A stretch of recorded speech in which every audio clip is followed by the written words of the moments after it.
somebody who asked about prison talk for her to like ask you about that. Prison talk. Yeah, like TikTok, but it's like prisoners. Okay. I've seen, well, people who are incarcerated. Okay. And you see like their daily lives. They're usually like doing different challenges, nothing out of the ordinary, but they're in prison, and that's something that people just don't get to see on social media in that way. So I wanted to know how you felt about that form of media, I guess.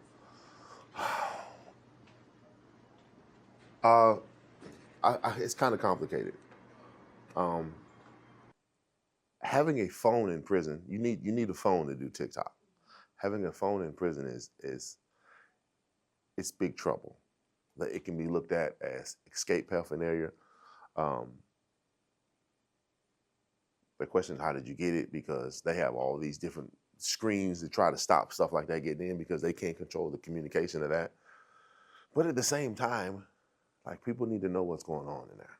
There is a legislative veil that stops society from seeing what's happening in prison. And when you have that, so many bad things can happen. You know, and people need to know what's life like the good and the bad. You know, obviously it's not all bad and it's not all good. And, you know, guys are just, you know, for the most part,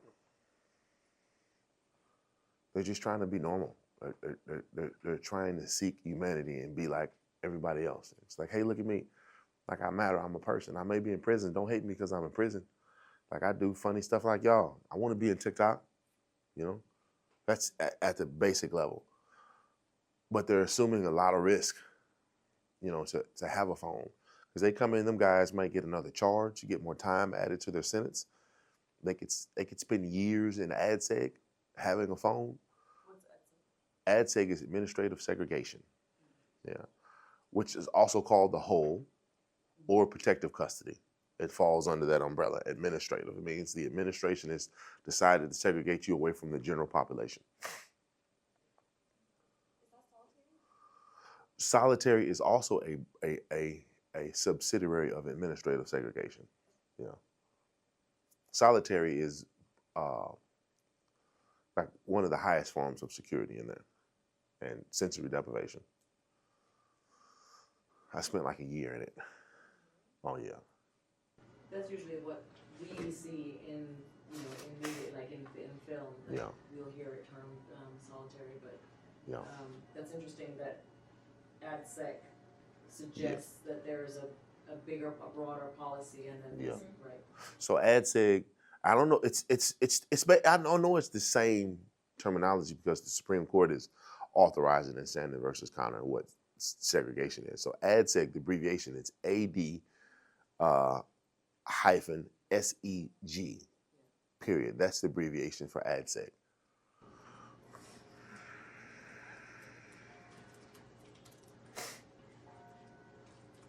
How do they get phone in prison? A number of ways. I guess it's the same thing as like, how do you get drugs? How do you get the thing? How do you get different things? Some of them get brought in by drones. The vast majority of them get brought in by correctional officers. That's something that you're not going to get in a visit. You're just not going to get something like that on a visit unless it's like they're extremely lax and the CO who's dressing you out for visit is on the take as well. You have some COs that are just turn their blind eye, you know, to something because they're getting a cut of it or something like that. But they bring in like the majority of drugs and all that. It's brought in by COs. And then for a while they were blaming all these inmates are bringing all these drugs in through the visits. That's the only way they're getting in. COVID hit. They shut the visiting down. People are still ODing in numbers. They're like, okay, we've had the visits shut down for 3 months. How are we still getting drugs in? COs. And they were catching them. And then they backed off of that rhetoric. They're like, oh, we need to take their visits because that's how they're getting drugs in. That's what they were using as a ploy to take visits, like physical contact with inmates, the administration. Go ahead. And you don't have to raise your hand. You just shoot the question off. So that leads me to ask, because my original idea was like, how are they getting these phones? Is I know you can like get packages from people, and like maybe people through like any care packages that they're sending in, they can get that through there. So I wanted to ask, like, what's the process of getting a care package? Like, what exactly is is that? And then I also wanted to talk about commissary. That's something that I see in a lot of like media involving jails, but that's also not something that we know much about. Yeah. So, So the care packages, they go through a screening process. Some prisons have X-ray machines, and some prisons they'll just open your package before you get it and search it, and then they'll call you up to a distribution area, like a property room or something like that. Like, hey, here's your package, blah blah blah. Here's what it is. They want to make sure it meets the policy guidelines before they give it to you, and there's no paraphernalia or contraband. You know, that's what all that stuff. Phones, drugs, stuff that's not on your property list is considered contraband because you don't have authorization to have it in your possession. And in canteen, I think they do it in different places. I don't know how they do it in privatized prisons at this time, but the one that I was at, they had this store that you could go to. You have to fill out your list, hand it to a window to basically tell them what you want, and you have to have a certain amount of money on your books to be able to make these purchases. And they'll go through the order and then give it to you, and then you walk back to your cell with it in a bag or some sacks or whatever. And you have to wait out in line sometimes 1 or 2 hours for your order to get filled or get your order, for your order to come up in the list of other guys that are trying to get their canteen as well. Canteen is brought in by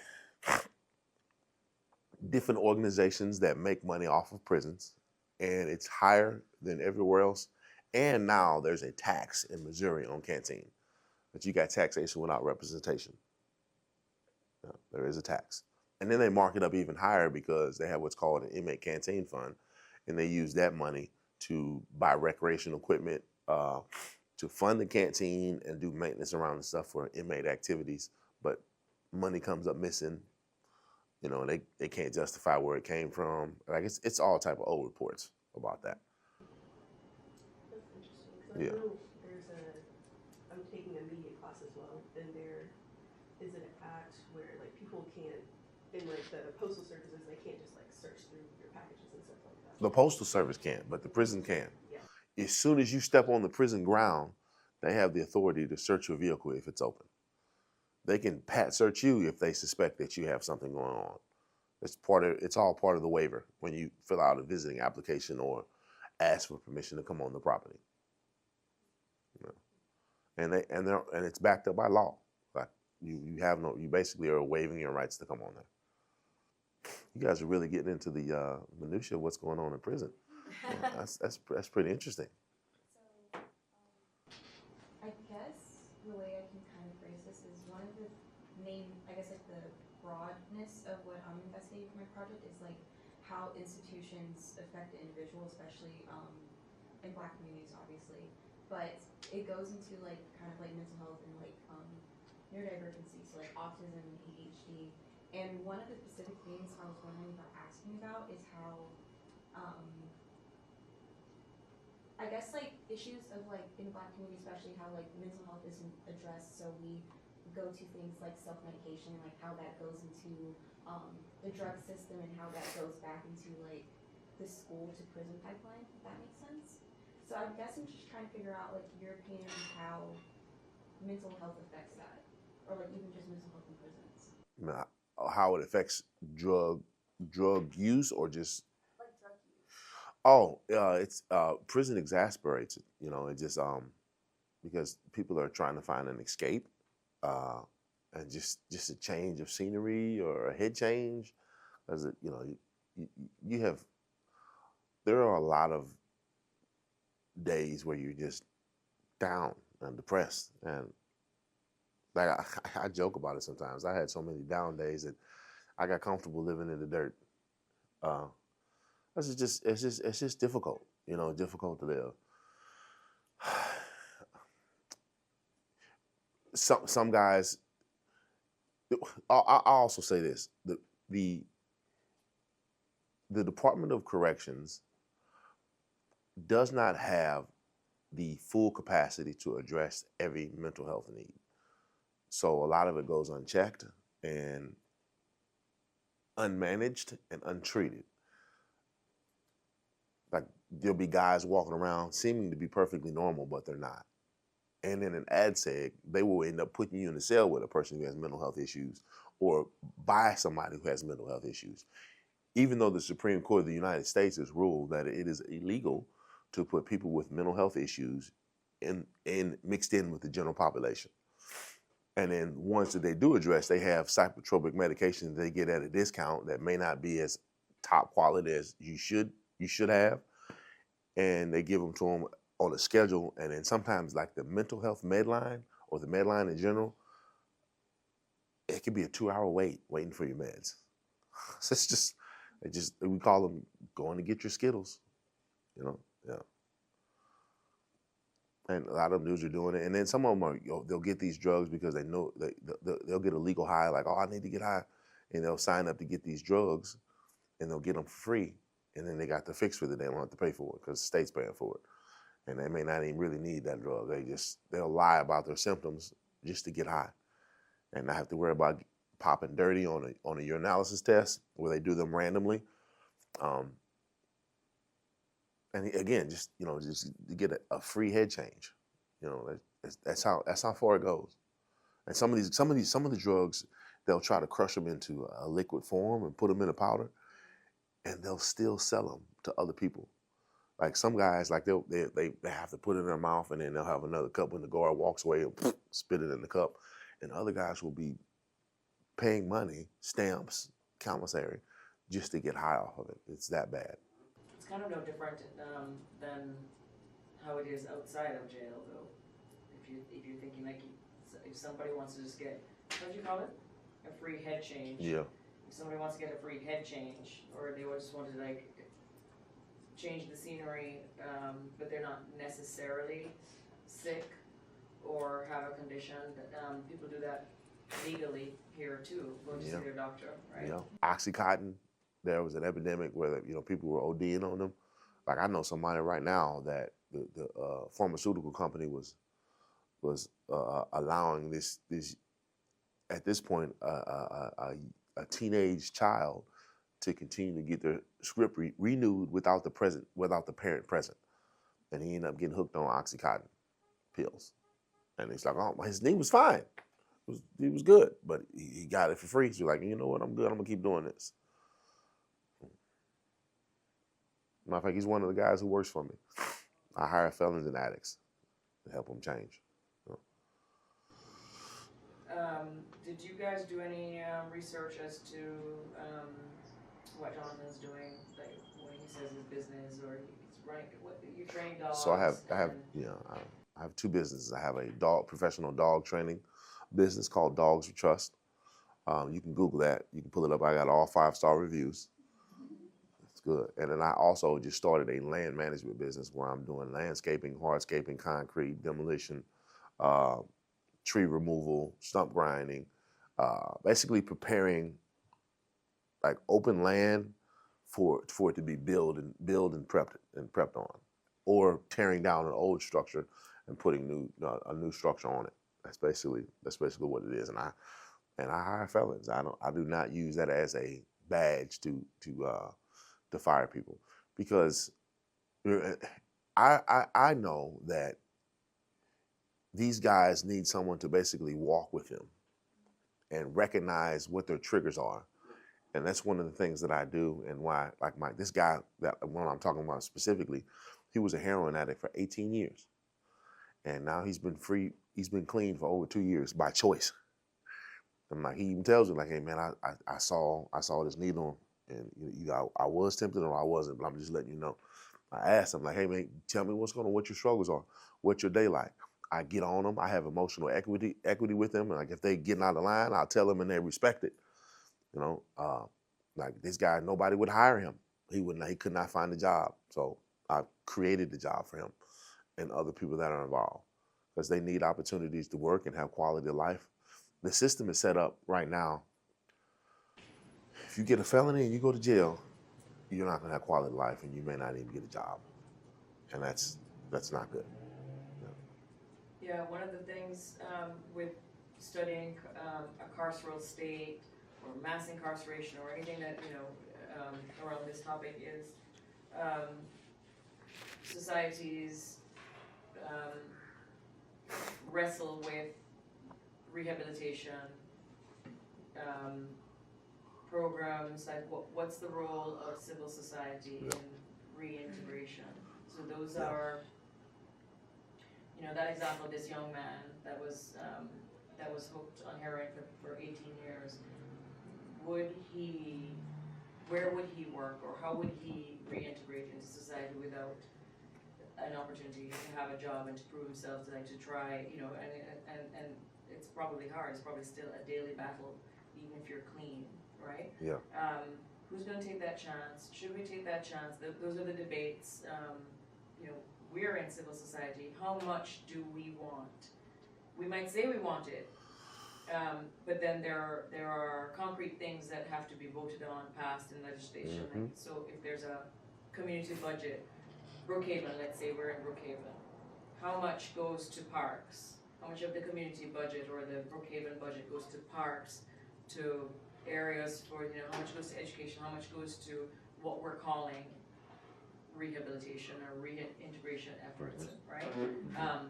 People have to come together on that, right? But those are related debates that are part of the conversation for this issue, and for the strategies, like whatever is the policy, and how much is how many people are incarcerated, and what do we do with them? Are they just done, disposed of? Yeah. Or are, those have ramifications on the levels of democracy, on the levels of human dignity, right? So.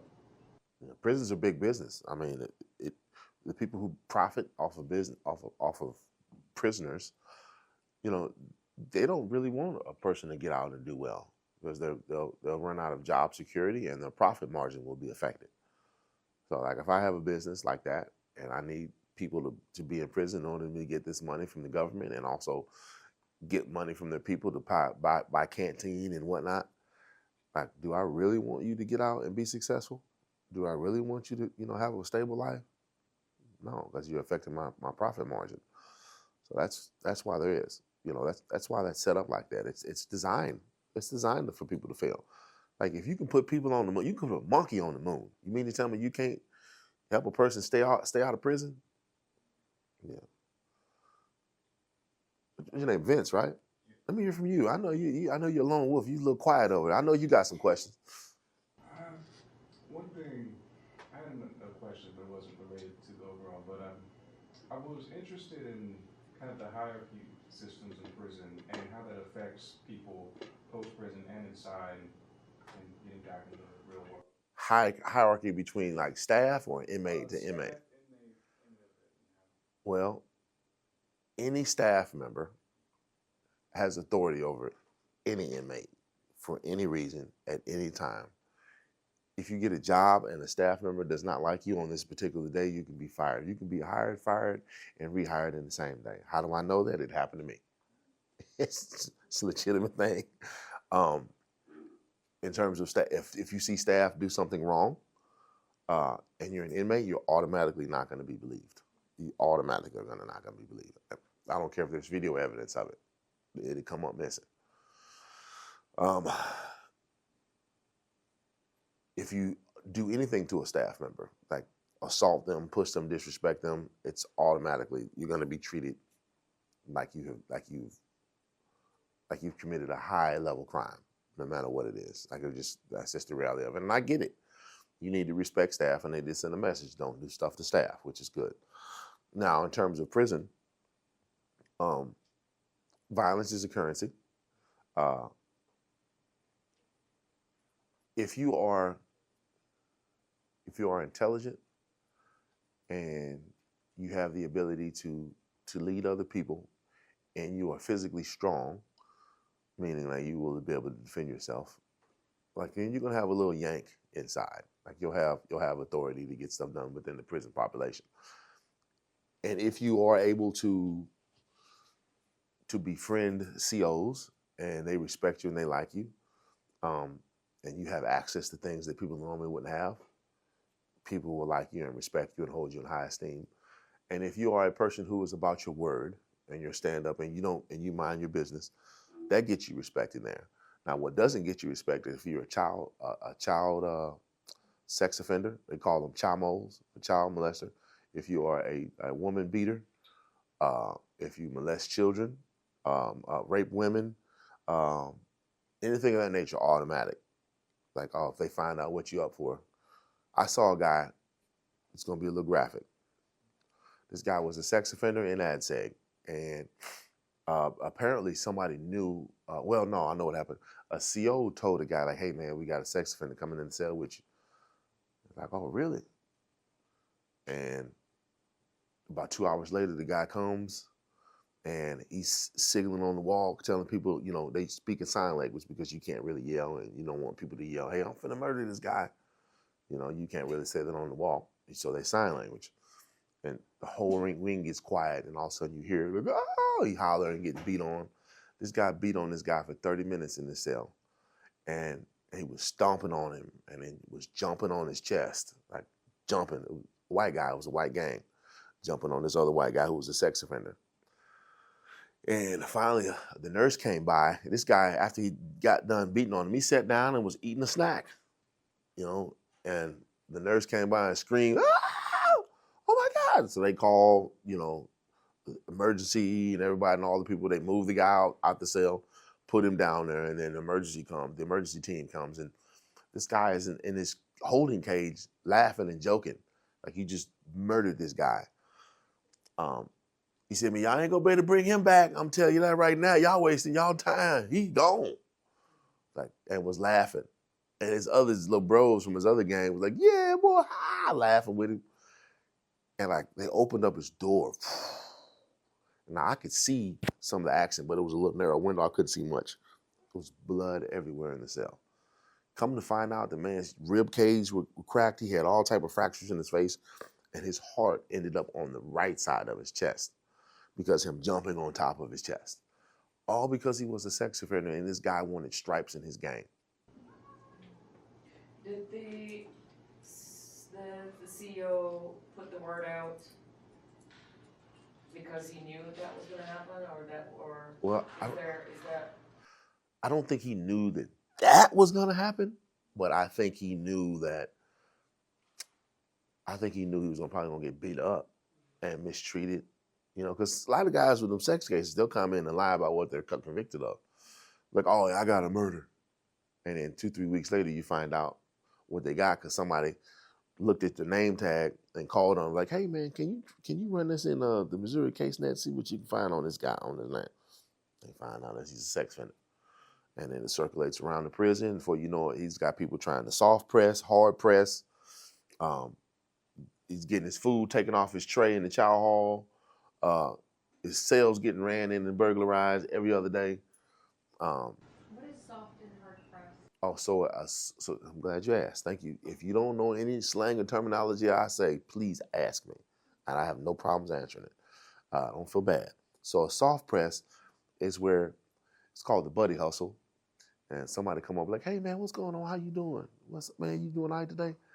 Yeah, hey, man, I'm hungry, man. You got some food? Man, give me some chips, man. Let me get some chips. Yeah.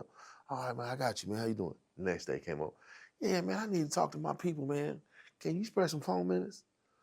You know, just real nice, asking for stuff, you know. Just always asking. Ask. Never giving, always on the take. Take. Can I have? Oh, you got so-and-so? Oh, man, you a cool guy. That's the soft press. Now, the hard press is somebody pulling up on this guy and saying, man, look, man,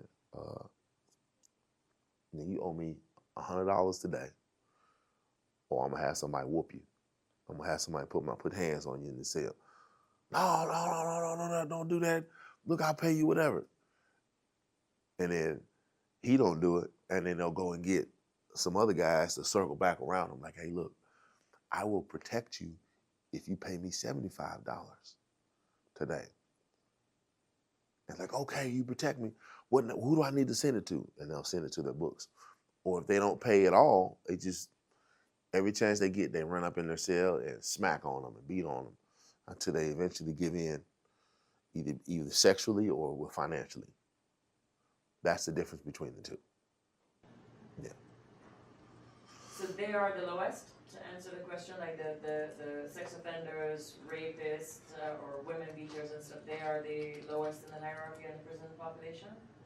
In the inmates? Or I would say snitches and sex offenders are the lowest on the totem pole.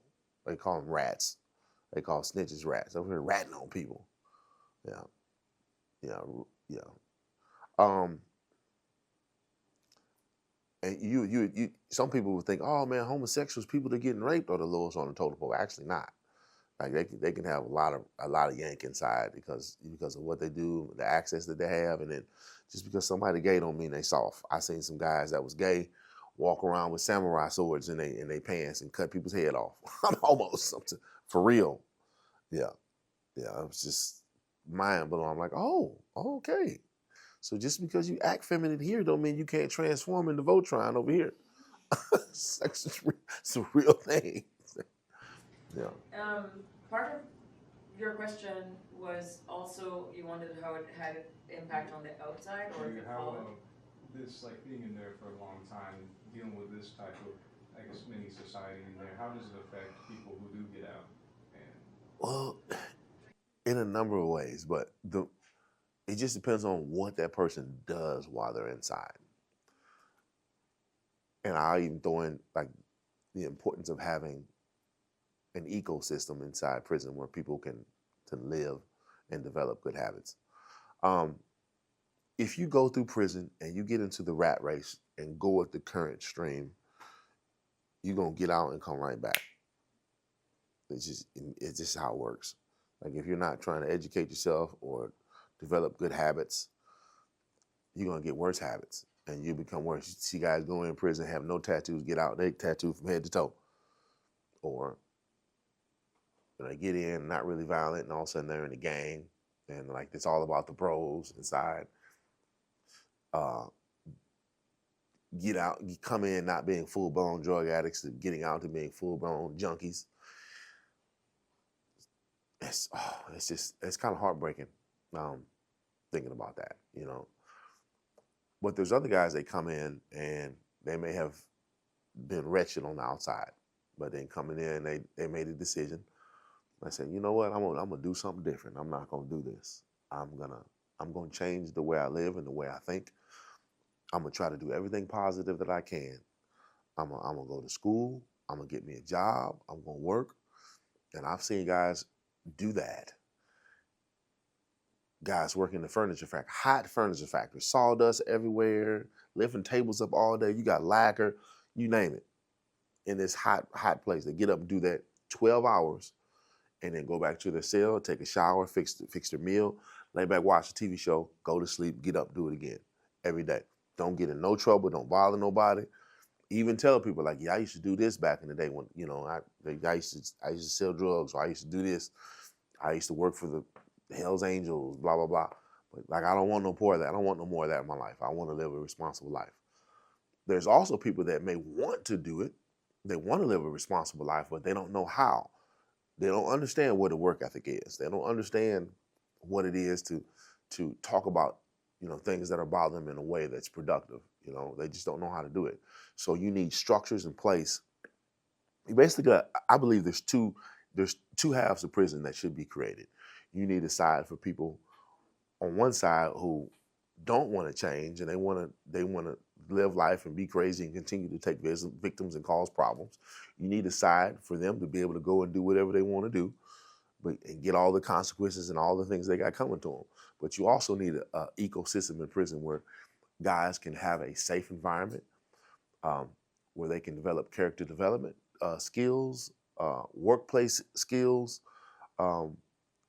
learn table etiquette, learn social interaction. They need to be socialized, and learn how to interact with people, and just how a work environment happens. Because I know that because I was in a program like that. I learned, it's called the Intensive Therapeutic Community. It's in Missouri. It's not a lot of footage on it yet, but it's a lot out. It's a lot in like different backdoor little areas where I'm starting to find now. And that's not the only program in there, but you need an environment for people to develop habits and routines that will help them be successful on the outside. You need to try to mimic it to society as much as you can, so they can learn how to function out here. Because if you don't do that, you don't have that, those people are more likely to reoffend. And does that kind of make sense? Okay. What would the other side be then? That's the two sides. The other side is the, But leave them alone, like don't. excuse my language. No, you still got to do it. You probably need extra security on that side. The other side is, excuse my language, I call it the fucktard. You want to be a fucktard, you want to do all that, go on over there and get you all that you want. It's like there's some guys that don't care. They don't want no program. They don't want a job. They want to continue to hustle, sell dope, rob, steal, rape, pillage, and plunder, and be strong about it and bold about it, because they think that's what it is, until they reach a wall and I'm like, man, you know what? I don't want no more of this. I have seen that happen. I've seen guys come in and not want any part of that. And when they start seeing people go home and then the benefits and things that they were getting, and they were starting to get homesick, they eventually say, man, I'm gone, y'all. And they go to the other side to where they can get in an environment where they can actually have lasting change. I got some of them on speed dial on my phone right now that I know. They out right now, know well. This guy named Jalam Oliver, he spent 30 years in prison for a murder. He was there when I got there, and he was there when I left. And now he's out, he lives in Atlanta. But he was he was one of them. He's like, I don't want nothing to do with none of that stuff. And then he came on to the other side, like, yeah, he was marching and talking about ITC this and, being a positive member of society, and he's actually doing it. So do you see where, I know you haven't been in every prison, but like do you see where people who do want to like go to the furniture store, do the thing, watch TV, stay out of trouble kind of thing, they can do that and not get hassled? They'll be left alone by the people, the other side, that they're not ready for that, or they are not willing, or they have no interest, right? Can you rephrase that? Is it possible to be responsible and like stay out of trouble and not get hassled by the people who have no interest in that? Yes. Yeah, absolutely. Is it there's some kind of unspoken code that, okay, if that's what you want to do, then that, or 9 times out of 10, if somebody finds out that you don't have a sex case and you mind your business, 9 times out of 10 ain't nobody gonna focus on you. They're gonna leave you alone. Stay out their way. Yeah, I've seen that happen. I've seen guys I've seen old and young men come in prison and decide to stay on a narrow path. Didn't have to get in any fights as frequently, or in general. Older guy I know, older guys I'm thinking about had never gotten into a fight. They had worked in the furniture factory and the tag plant for like 20 years straight. Never had any issues. Matter of fact, then they were respected, but they didn't get into the rat race of, hey, respect me, I'm this bad guy, or respect me because I got all this going on. Like, no, like I'm just here to work, man. I'm trying to go home. I'm trying to stay out of trouble. I'm gonna leave y'all alone. I may see you doing something, but I won't tell on you. Please let me go over here. They basically look at them as just like a fly on the wall. Insignificant, and they won't, ain't worth my time bothering, because there's other stuff for them to focus on, other guys. Are you familiar with President Nayib Bukele of El Salvador? No, tell me more. Is that the guy? Is that the guy who's built all these prisons over there? Yeah. Yes, I am familiar with that. Yeah, so what, okay, so 2 questions. How do you feel about these mega prisons that he's building? And so for context, like I just had to look up the number, but in 2017, the total homicide rate for that year was 3,962. In the prison? No. Oh. In El Salvador. Okay. It's a pretty small country, but then in 2024, it was 114 homicides. So it's effective from the crime standpoint on the outside. Yeah. Crime is way low, and there's so many problems with MS-13, other gangs in El Salvador. What do you feel about the mega prison context of these huge prisons? So Are they private? I'm not sure. I'm pretty sure. I'm pretty sure that there's private investors involved in it. I'm not 100% sure. So it's true that prisons are effective in housing criminals. That is the name.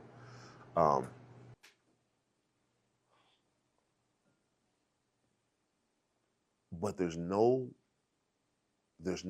place for, from what I understand and what I see, there's no way for these guys to like have an opportunity to change. And that's troubling because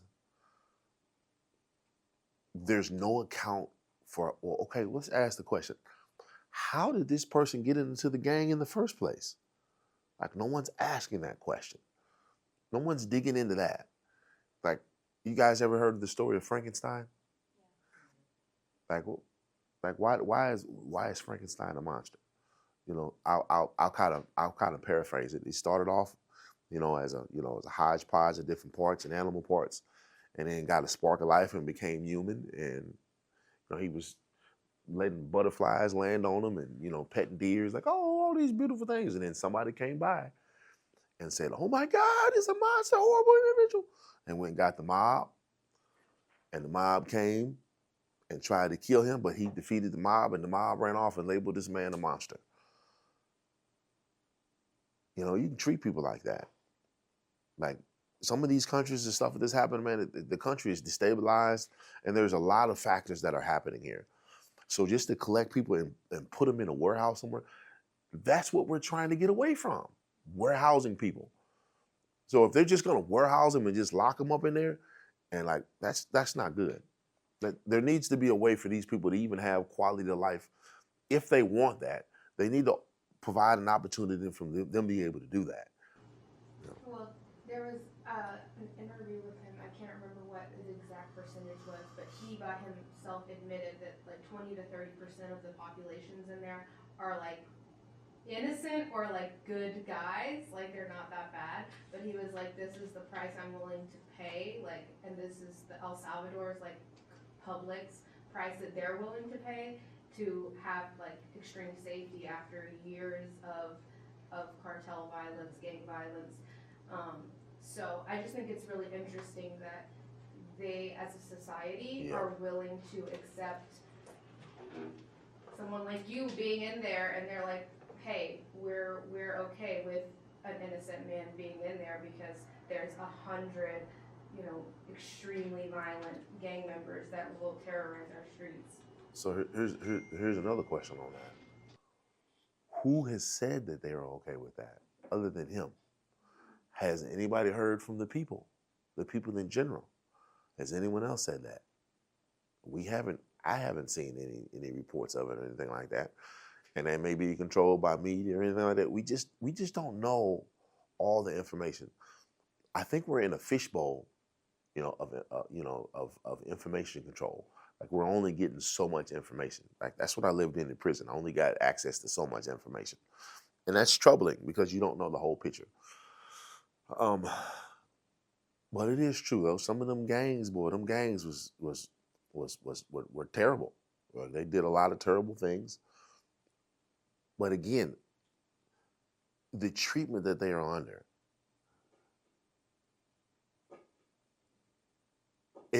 I believe it is a breeding ground for a humanitarian crisis.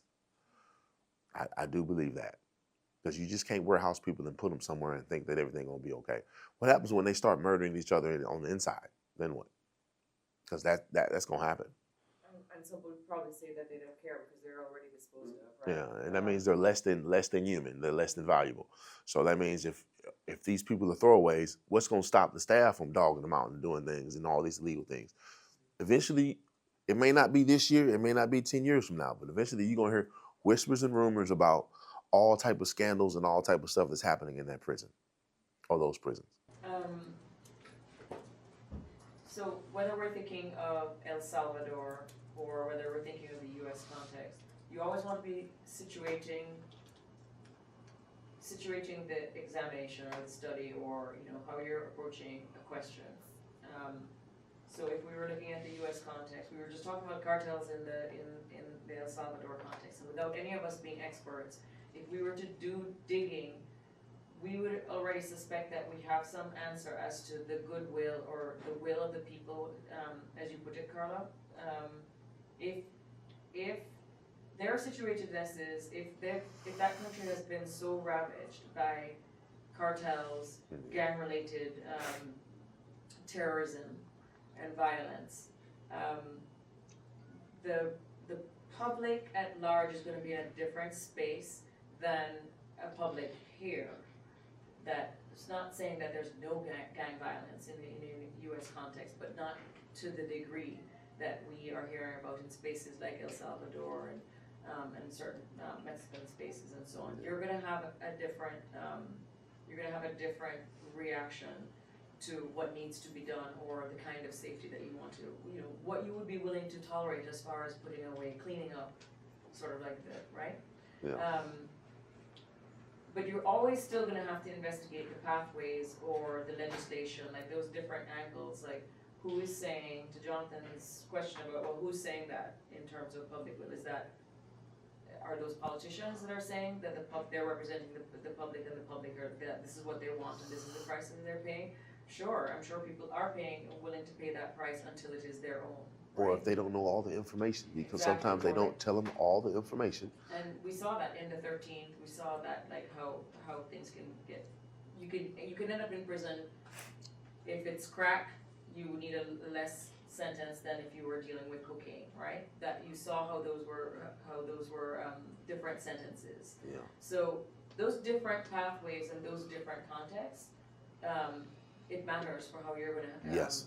uncover what the different pressures are, what the different factors are that land people in those warehouses, those cages. So it's getting messy now because he's actually come on and said, like recently with Trump being elected, saying like, hey, I would be willing Give me your to prisoners.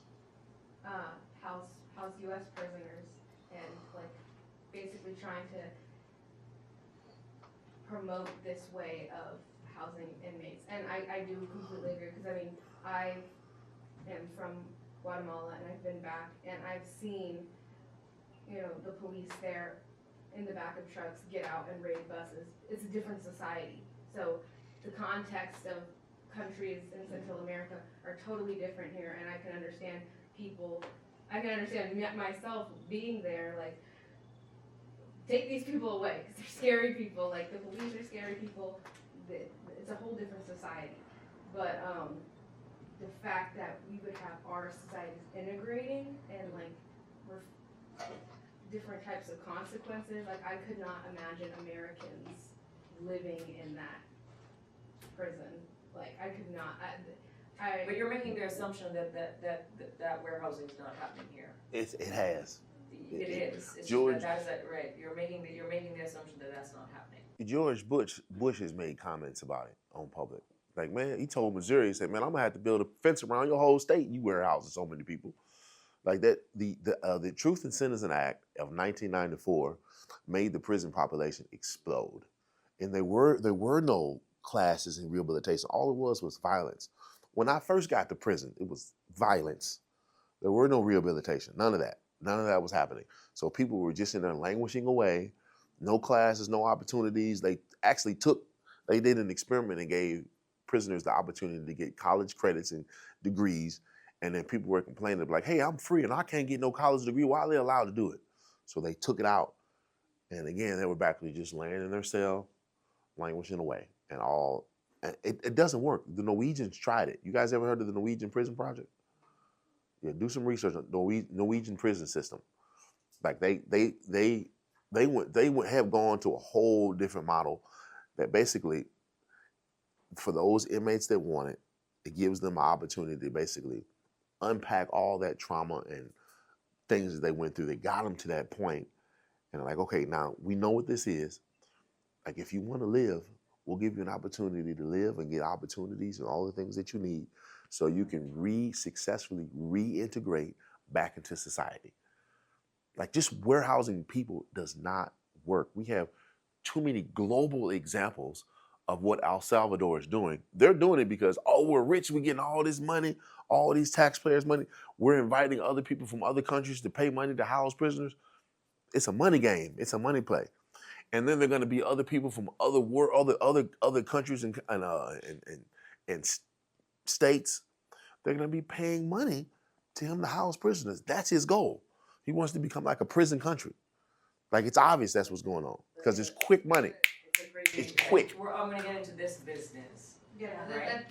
no, he's not Yeah. like hiding it though. Yeah. That's what's interesting is he's like one of the first guys that's like, yeah, like this is my thing, and people love him. Like he's known as like the coolest dictator. No, I'm so serious. No, you're right. The people love him. They want him. So When we are, it's interesting. when we come back on Wednesday, there's a document, or it's a website, the prison population, like the global Yeah. prison population list.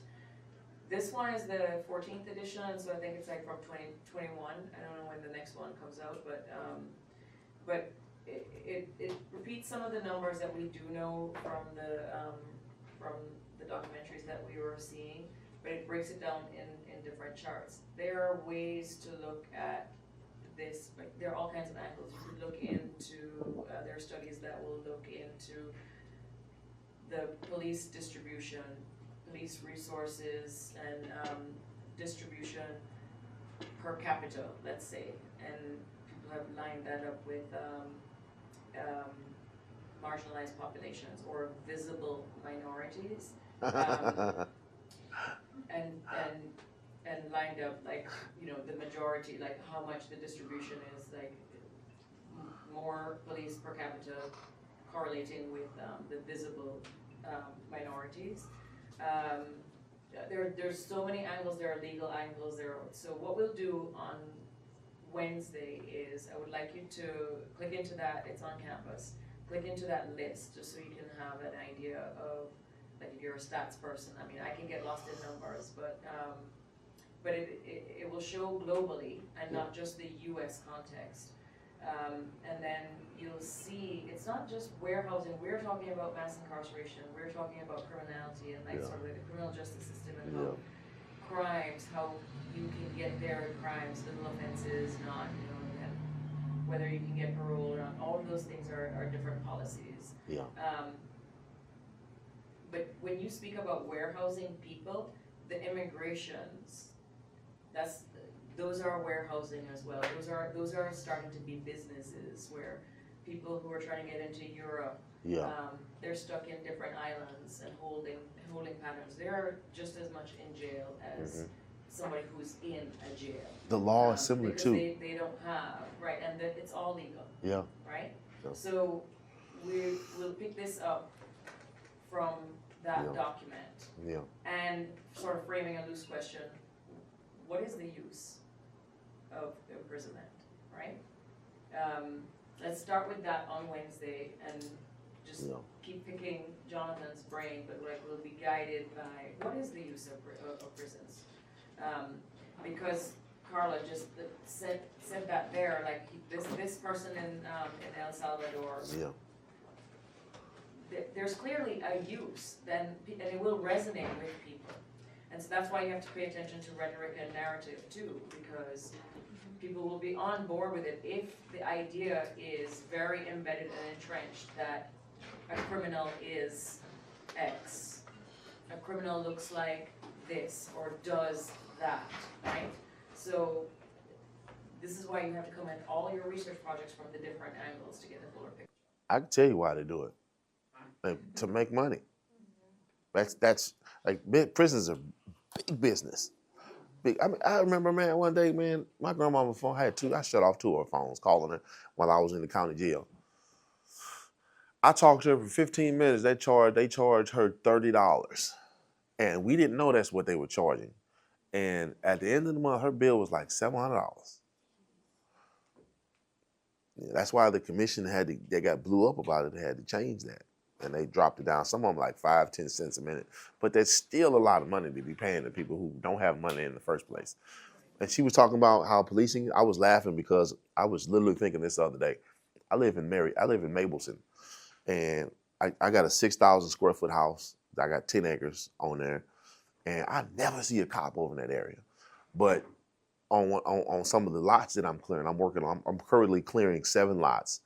And we in the hood. We so far, you ever heard, y'all know where the west side of Atlanta is? Yeah. Down there, all that, that's where we working. So being on site on my jobs that I'm working on with my guys, I've seen at least 3 police a day. One day, and it's so crazy, like the police, they just in there hoping to see a crime, but they're not really bothering people that's walking around there watching. There was this guy who had mental health. He walked out with a snub nose 38 in his hand, saw the police walk by, roll by, and start cussing, chased him down the street. The cop just sped up a little bit and didn't even arrest the guy. Just let him walk down the street with this snub nose. And in the house that we're tearing down is, I know y'all understand what a trap house is, right? So this house got bullet holes in it. I'll let y'all see video if y'all want. It's like, and everybody in the neighborhood been telling me the stories about this particular house that we had to demo. I swear in the front there was about 30 bullet holes in there. And they talking about, man, that house used to be jumping. It was a prostitution house, all this, that, and other. Then I know people that have lived in it and grew up in it. Like, man, I miss that house. Like, that was where my family was. Like, it's the trap, but it's still life happening. They just don't have the opportunities and resources that other people have. And when you deprive people of the ability to do that, like, you would be surprised how some of these people that you see in society are normal and living well. Put them in an environment where there's a lack of resources and see what they turn into. You just never know what you'll do in that situation. You never know.